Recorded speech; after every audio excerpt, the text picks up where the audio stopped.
the right stuff. But there is another side to Cooper's lifetime in aviation, one that for years he would only discuss with close friends, until now. It involves his personal encounters with UFOs. For him, it began in 1951 while flying in Europe for the U.S. Air Force. There, Cooper and other pilots witnessed an incident that has never been officially explained. A vast armada of UFOs flying in formation at extremely high altitudes. Recently, Yolanda Gaskin spoke with Gordon Cooper. In this exclusive interview, Colonel Cooper spoke for the first time on television about his encounters with UFOs. I've read about this incident you had in 1951, and you said you saw literally hundreds of unidentifiable flying objects. Yes, they were flying quite high. How high we couldn't tell because we couldn't get anywhere near their altitude. But they were either very large craft way up or smaller craft still well above what we could get to. For a day and a half, all of this happened, but then no one wanted to talk about it. Well, we sent a report forward on it, and the answer that finally came back months later was they were probably high-flying seed pods, which didn't sound very logical. There are always a lot of excuses. There's always the weather balloons. I've heard that one before. In 1951, you couldn't even get close to the things that were flying overhead. You or anyone else that was flying. They were faster, higher. 6 years later, Cooper again encountered a UFO. This one definitely was not a weather balloon. While supervising flight testing in Edwards Air Force Base, his military camera crew actually filmed an unidentified saucer-shaped object landing near the site. As they were sitting there filming, a little saucer came from, I say little saucer, it was a saucer, came flying over their heads, put down 3 little landing gear and landed right out on the dry lake bed. And they picked up their cameras and started over toward it, filming as they went.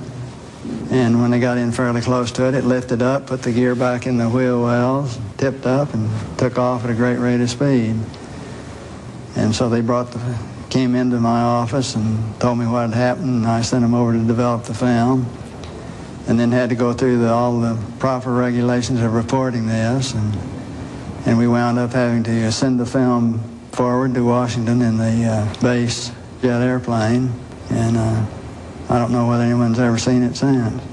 Now, the vehicle that you just described, how similar was it to the very first sighting that you had back in 1951? Quite similar. It was basically the same plan-form vehicle. They were a double saucer, lenticular. But if you're going to be going in and out of atmospheres like Earth or other places might have, you certainly need a little more aerodynamic type of vehicle. And the saucer has the capability of going through the air at tremendous rates of speed and handling the bow and trailing wave without making shock waves. So it can be very silent while traveling at big rates of speed through the atmosphere. But sightings of UFOs weren't limited to the military. Cooper has commercial airline colleagues who've also seen UFOs. Yes, a friend of mine who's a captain on a major airline at night was flying along, noticed this, suddenly a big glow came off his left wing, and he looked out and this big saucer was sitting right off their wing. And so he turned, slide toward, and it moved away, and turned back, and it moved back in position, and turned to his co-pilot and said, do you see what I see? And he said, oh, God, yeah, I do. And it trailed along with him for quite a period of time, then tipped up, climbed very steeply away. Was on Jim McDivitt's Gemini 7 mission, where they saw this glint of something metallic off in the distance, and he reported, and nobody had it listed on the ground, so he tried getting a picture of it, but the sun, unfortunately, was glinting off of it so bright, all you got is just a glint. There was no detail on what it was, but never any further sighting at all on it. Years later, Cooper approached the United Nations with a proposal for a committee that would explore the UFO phenomenon. All right, now tell me about the letter to the UN.